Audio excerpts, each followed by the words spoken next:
My husband died suddenly, and I was left alone with a life I couldn't imagine living. Then a stranger messaged me claiming she was carrying his baby from a one-night encounter. I had to face heartbreak, betrayal, and hope all at once while mourning the man I loved. Before going forward in the story, please subscribe channel and like and share this video, and also write a nice comment. I still can't believe he's gone. Some days it hits me all over again, like a wave I didn't see coming. October 2025, a month I'll never forget. My husband, my best friend, my entire world was killed by a drunk driver. I've known him since I was 15. That's more than half my life, half of every memory I have, every dream I ever had. He was there, and now he's just gone. We weren't even perfect. We had our fights, our struggles, our moments of frustration with each other, just like every couple does. But we always found our way back. We had been separated for about 5 months, from May until just 3 weeks before he died. That separation was hard, but honestly, it wasn't a complete break. We still did almost everything together, just living apart for a little while. I thought maybe that break would give us space, let us breathe, maybe even fix things we didn't realize were broken. When we got back together, things felt like magic again. It was like we'd picked up right where we left off, but better. There was hope in the air, laughter in our conversations, that spark that had always been there. And then, out of nowhere, the call came. My whole world stopped in that moment. I don't think anyone can ever really prepare for that kind of loss. It's not just the absence of a person, it's the absence of your future, your plans, your dreams. Everything we'd ever imagined together, ripped away in an instant. I'd been thinking about how much we'd wanted to start a family, how we had been trying for 18 years, how I'd gone through 4 rounds of fertility treatments, 4 miscarriages, and finally, I just couldn't continue. My body was exhausted, my heart was exhausted, my mind was exhausted. I had reached my breaking point. He wanted to try 1 more round, but I couldn't. I couldn't put myself through that again. I couldn't bear the heartbreak, the disappointment, the emptiness that came with each failed attempt. And so our separation happened. He had a midlife crisis, we fought constantly, and eventually we decided to take some time apart. I didn't hate him, I didn't stop loving him, we just needed space.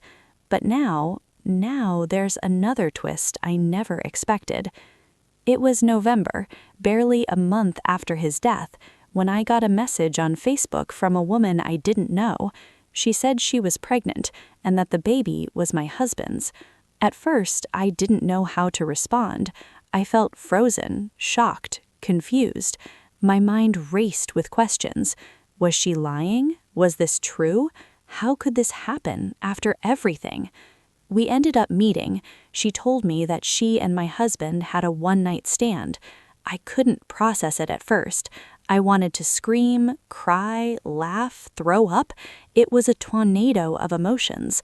I didn't know what to believe. If she wasn't lying, if this baby truly was his, then that meant something shocking. Maybe we weren't separated when it happened. And yet, part of me couldn't help but hope. I know it sounds insane, but the thought of it being his baby gave me a strange kind of solace.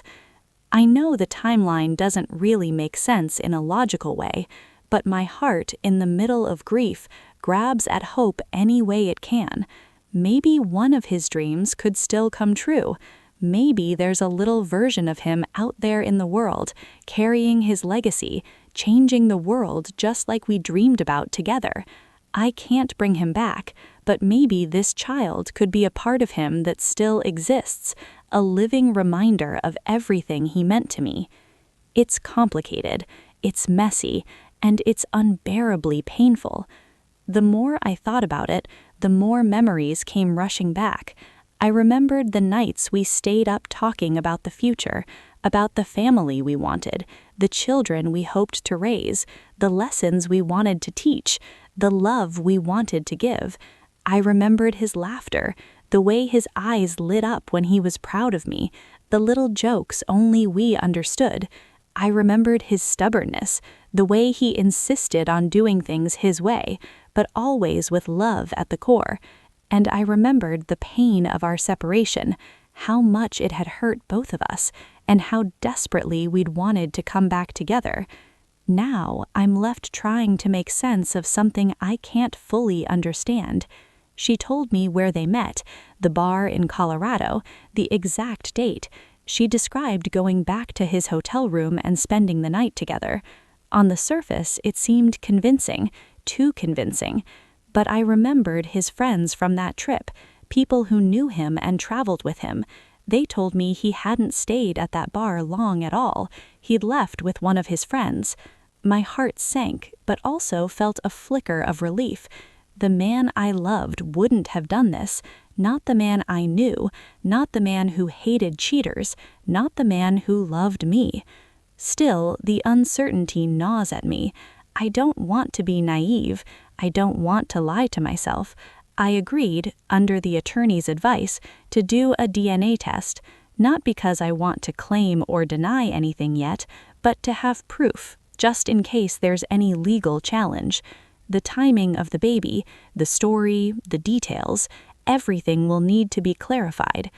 Through all of this, I've had to face something even deeper, my own grief, my own loneliness.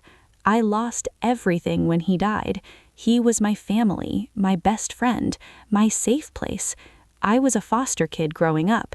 My biological mother died long before I could meet her, and there was no father in my life. He became my everything, and now he's just gone. My mental health has been fragile, to say the least. Some days I wake up and can barely breathe, and other days I push through just to feel something besides pain. I see a therapist on Wednesdays, someone to help me navigate this storm, someone to remind me that grief is not a weakness, that hope and despair can coexist, that it's okay to feel everything at once. Even with all the confusion, anger, and sadness, I found a part of myself willing to consider the child, not because of obligation, not because of guilt, but because I couldn't let an innocent life suffer for mistakes made by adults. I spoke to the attorney, and although the baby is not legally owed anything from my husband's estate, I decided that if it truly is his child, I would help. I would set up a college fund, a trust, and even pass down some family heirlooms. I have more than enough resources, more than enough funds from my husband's trust that we never used. This child, if he truly is mine, deserves a chance at the future we once dreamed about together. It's strange writing this down, admitting these feelings. Part of me feels guilty even thinking about it. How can I mourn him and yet consider helping another person who came into the picture under such painful circumstances? But grief does strange things to a person. It twists your thoughts, stretches your emotions, and makes you confront questions you never imagined asking. So here I am, caught between love, loss, hope, and reality, waiting for answers, trying to hold on to the memory of him while imagining a tiny version of him that might still be out there, trying to figure out how to grieve and how to care for someone else at the same time, trying to survive in a world that feels colder, emptier, and yet full of impossible possibilities. And through it all, I cling to the little spark of hope that maybe, just maybe, a part of him can live on. The day I met her is etched into my memory like a blurred photograph, vivid yet somehow hazy. I remember walking into the cafe, my heart pounding, my stomach twisting in knots. Every step I took felt heavy, as though I was walking through water. I didn't know what to expect. Part of me wanted to run away, to ignore this entire thing, and pretend it wasn't happening. But another part of me, maybe the part still clinging to hope, or maybe just the part still trying to make sense of a world without him, knew I had to face it. She was sitting at a corner table, hands wrapped around a coffee cup. Her eyes flicked up when I approached, and I felt an instant, sharp wave of protectiveness and anger. I wanted to shout, to demand answers, to rip the truth from her, but I also wanted to cry, to curl up, to scream silently in grief. I sat down and we exchanged the kind of small, tentative prelatures that feel meaningless when the entire world is crashing down around you. Then she told me. Her story was simple, almost too simple. She said she met my husband at a bar in Colorado during the exact dates of his yearly ski trip. They had a one-night encounter, and now she was pregnant. Her voice was calm, almost rehearsed, but her eyes were nervous, darting away from mine as if she feared judgment. My mind immediately went into overdrive. The timeline, the details, the location, everything was too precise. It sounded convincing, painfully convincing, and yet a small, stubborn part of me refused to believe it. I asked questions, careful to hide the anger. The weeks after meeting her were some of the longest of my life. Time stretched strangely. Each day felt like a year, and each night like an eternity. I couldn't stop thinking about him, about the life we had, about the dreams that had been shattered in an instant. And now, this new twist, the possibility of a child, hung over me like a shadow, blending grief with cautious hope. I arranged the DNA test. The lawyer had insisted it was necessary, not to accuse anyone or create conflict, but to have undeniable proof if any legal questions arose in the future. Even so, scheduling it felt surreal. I held the envelope with the test kit in my hands like it was a ticking time bomb. Every time I thought about sending it off, I felt panic and guilt all at once. This was a child we were talking about, a little life that had done nothing wrong, and yet the uncertainty consumed me. While I waited, I found myself talking about him more than ever. Friends who knew him, family who had loved him, even strangers I barely knew, all became unwitting therapists. I would tell them stories about our life together, about how stubborn he was, about the way he laughed so loud that it filled the room, about the dreams we had for a family, about our failures and triumphs. Telling the stories kept him alive in my memory, and somehow sharing them with others made my grief feel less lonely. His friends from the ski trip became a lifeline. I reached out to them often, asking questions about the trip, about his moods, about anything that might help me understand if the claims were true. Each time, they reassured me that he had never mentioned anyone else, that he spoke endlessly about me, that he had been entirely devoted. Relief washed over me in brief, fleeting waves, but even that relief came with guilt, because part of me still worried.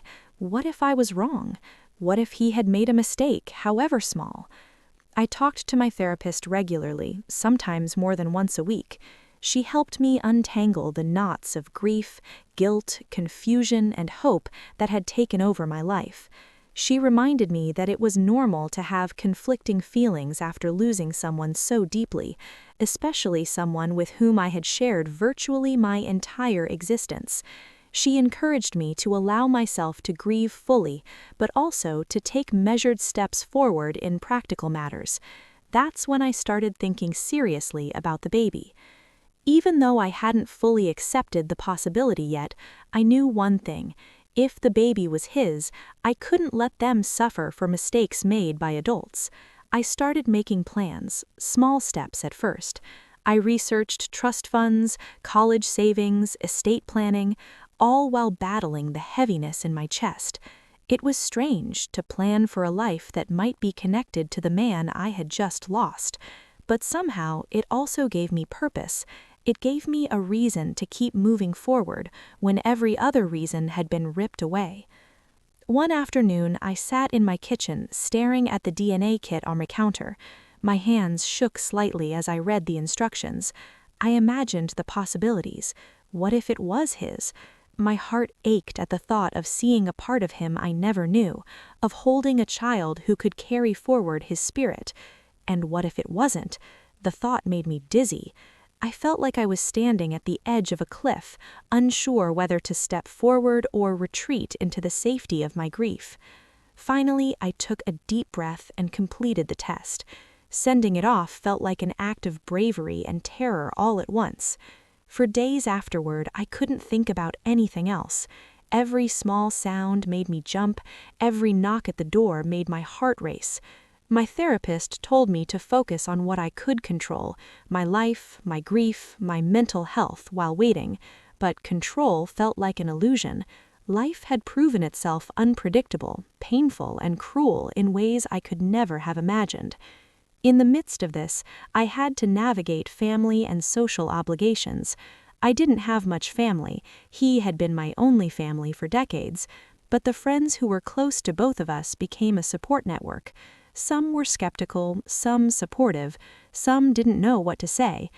Every conversation felt heavy, like stepping on glass barefoot. I wanted to scream, cry, beg for reassurance, and somehow maintain composure all at once. And then there were memories, relentless, unyielding, and sharp. I remembered the first time we met, the awkwardness, the laughter, the instant connection. I remembered our first kiss, our first fight, our first shared dream of a child. I remembered him proposing, the look in his eyes, the absolute certainty that we were meant to be. And I remembered the last time I saw him alive, a blur of light, sound, and disbelief. Those memories kept me going, but they also tore me apart. I found myself in a constant state of emotional whiplash, swinging from hope to despair, from grief to fleeting joy, from anger to acceptance. My therapist told me it was normal, that I was processing trauma layered on grief, layered on possible future responsibility, and still it didn't make it easier. I also struggled with the idea of what this child might be like if it truly was his. Would they have his curiosity, his stubbornness, his warmth? Would they know him through stories, through photos, through me? I imagined them growing up with pieces of him, a presence I could no longer provide directly. The thought was simultaneously heartwarming and unbearably sad. I started writing down plans in a notebook, a mixture of practical advice and sentimental reflection. Things like set up a trust fund in the child's name, establish a college savings account, preserve family heirlooms to pass on when the child is old enough to understand, document stories about their father so they can know him through words if not in person, ensure they are loved and protected regardless of how they came into the world. These notes were both a coping mechanism and a blueprint. Writing them helped me feel like I was doing something productive, something tangible in a life that otherwise felt like it had been stolen from me. Friends noticed the change in me. Some were supportive, some bewildered, some quietly judgmental. I didn't care about judgment anymore.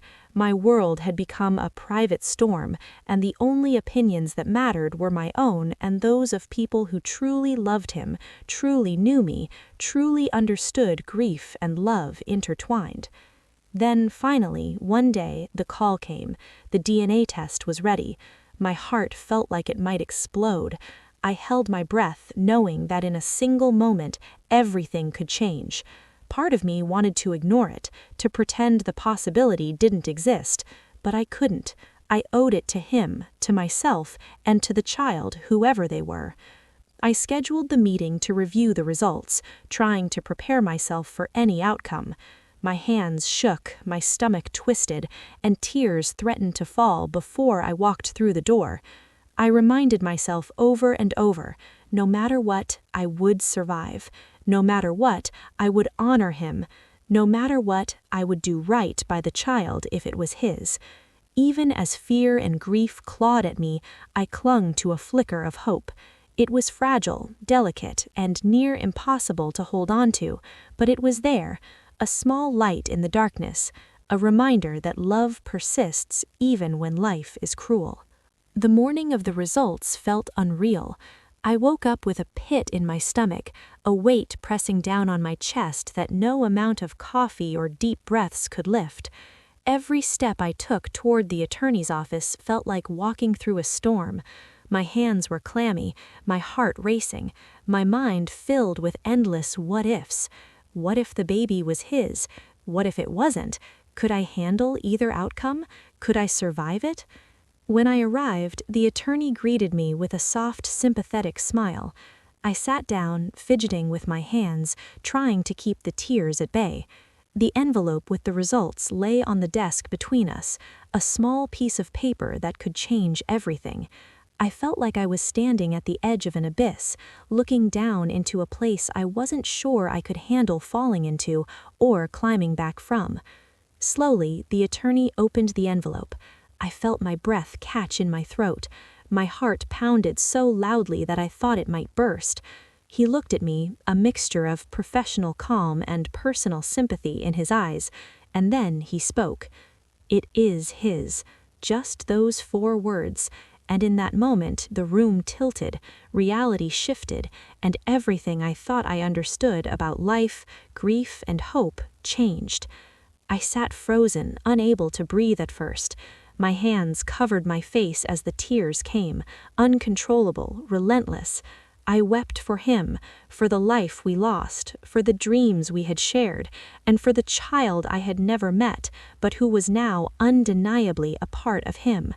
The grief and the hope collided inside me, a storm I had no control over. When I finally looked up, I realized I was smiling through the tears. It felt wrong, almost sacrilegious to feel joy at a moment tied to so much pain. But it was there, stubborn and undeniable. A part of him would live on, a piece of him would exist in this world, and somehow that gave me a flicker of peace. The next days were surreal. I had to navigate my grief while also preparing to accept this new reality. I began planning more seriously, setting up a trust fund, a college account, and gathering family heirlooms that I wanted to pass down. The days after the birth were surreal. I felt like I was living in 2 worlds at once, one steeped in grief for the life I had lost, and another cautiously stepping into a future I had never imagined. I visited the child for the first time a few weeks after birth. Holding them in my arms, I felt an almost unbearable mixture of pain and joy. They were tiny, fragile, perfect, a part of him, a living memory I could touch, smell, and hold. I could feel his presence in every small detail, the curve of the lips, the way the fingers clenched instinctively, the slight dimple in the chin. It was uncanny and heartbreaking all at once. I wept silently, overwhelmed by the weight of everything I had lost and everything that was still possible. This child didn't replace him, no one could, but in a strange, tender way, they carried him forward. Setting up the trust fund and college savings felt like a practical act, but emotionally it was more than that. Each deposit, each document, each careful decision felt like a promise to my husband, to the child, and to myself. A promise that part of him would be preserved, that his values, his dreams, and his love would live on. Family heirlooms, letters, and photos became more than keepsakes. They became the thread connecting the past with the future. I started to tell stories to the child, even though they were too young to understand.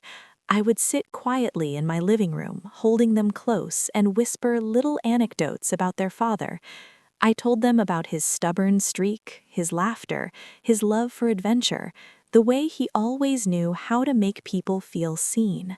I told them about the dreams we shared, about the family we hoped to create, about the love that endured even beyond his death.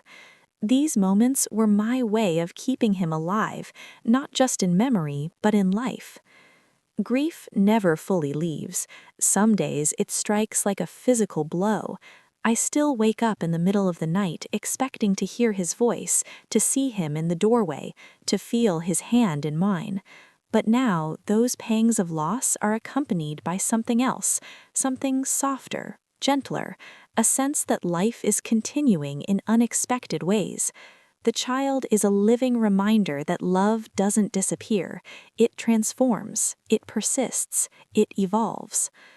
I also had to confront my own identity, my role in this new reality.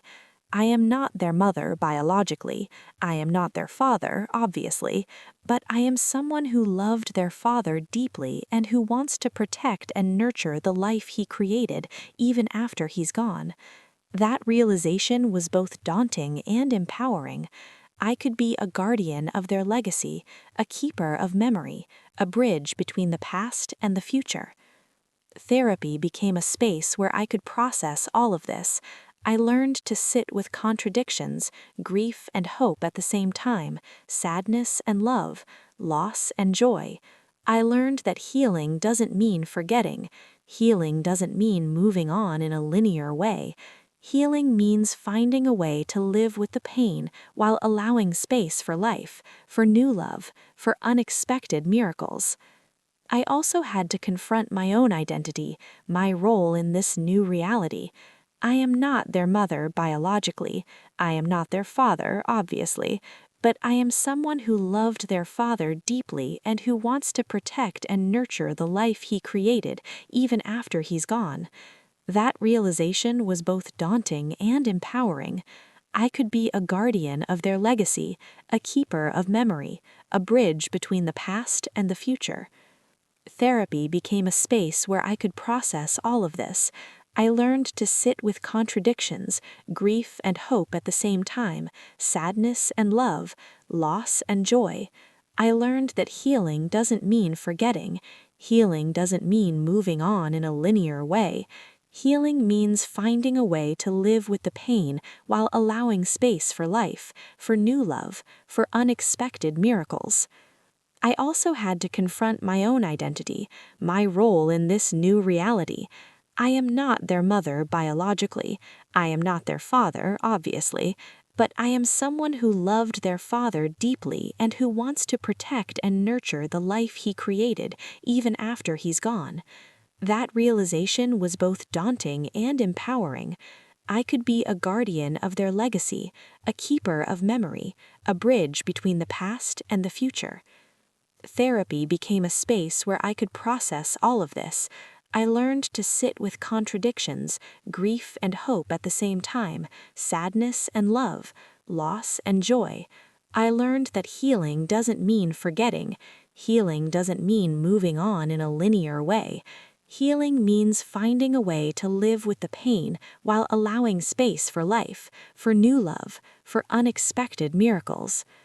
I also had to confront my own identity, my role in this new reality. I am not their mother biologically, I am not their father, obviously, but I am someone who loved their father deeply and who wants to protect and nurture the life he created even after he's gone. That realization was both daunting and empowering. I could be a guardian of their legacy, a keeper of memory, a bridge between the past and the future. Therapy became a space where I could process all of this. I learned to sit with contradictions, grief and hope at the same time, sadness and love, loss and joy. I learned that healing doesn't mean forgetting. Healing doesn't mean moving on in a linear way. Healing means finding a way to live with the pain while allowing space for life, for new love, for unexpected miracles. I also had to confront my own identity, my role in this new reality. I am not their mother biologically, I am not their father, obviously, but I am someone who loved their father deeply and who wants to protect and nurture the life he created even after he's gone. That realization was both daunting and empowering. I could be a guardian of their legacy, a keeper of memory, a bridge between the past and the future. Therapy became a space where I could process all of this. I learned to sit with contradictions, grief and hope at the same time, sadness and love, loss and joy. I learned that healing doesn't mean forgetting. Healing doesn't mean moving on in a linear way. Healing means finding a way to live with the pain while allowing space for life, for new love, for unexpected miracles. I also had to confront my own identity, my role in this new reality. I am not their mother biologically. I am not their father, obviously, but I am someone who loved their father deeply and who wants to protect and nurture the life he created even after he's gone. That realization was both daunting and empowering. I could be a guardian of their legacy, a keeper of memory, a bridge between the past and the future. Therapy became a space where I could process all of this. I learned to sit with contradictions, grief and hope at the same time, sadness and love, loss and joy. I learned that healing doesn't mean forgetting. Healing doesn't mean moving on in a linear way. Healing means finding a way to live with the pain while allowing space for life, for new love, for unexpected miracles. I also had to confront my own identity, my role in this new reality. I am not their mother biologically. I am not their father, obviously, but I am someone who loved their father deeply and who wants to protect and nurture the life he created even after he's gone. That realization was both daunting and empowering. I could be a guardian of their legacy, a keeper of memory, a bridge between the past and the future. Therapy became a space where I could process all of this. I learned to sit with contradictions, grief and hope at the same time, sadness and love, loss and joy. I learned that healing doesn't mean forgetting. Healing doesn't mean moving on in a linear way. Healing means finding a way to live with the pain while allowing space for life, for new love, for unexpected miracles. I also had to confront my own identity, my role in this new reality. I am not their mother biologically. I am not their father, obviously, but I am someone who loved their father deeply and who wants to protect and nurture the life he created even after he's gone. That realization was both daunting and empowering. I could be a guardian of their legacy, a keeper of memory, a bridge between the past and the future. Therapy became a space where I could process all of this. I learned to sit with contradictions, grief and hope at the same time, sadness and love, loss and joy. I learned that healing doesn't mean forgetting. Healing doesn't mean moving on in a linear way. Healing means finding a way to live with the pain while allowing space for life, for new love, for unexpected miracles. I also had to confront my own identity, my role in this new reality. I am not their mother biologically. I am not their father, obviously, but I am someone who loved their father deeply and who wants to protect and nurture the life he created even after he's gone.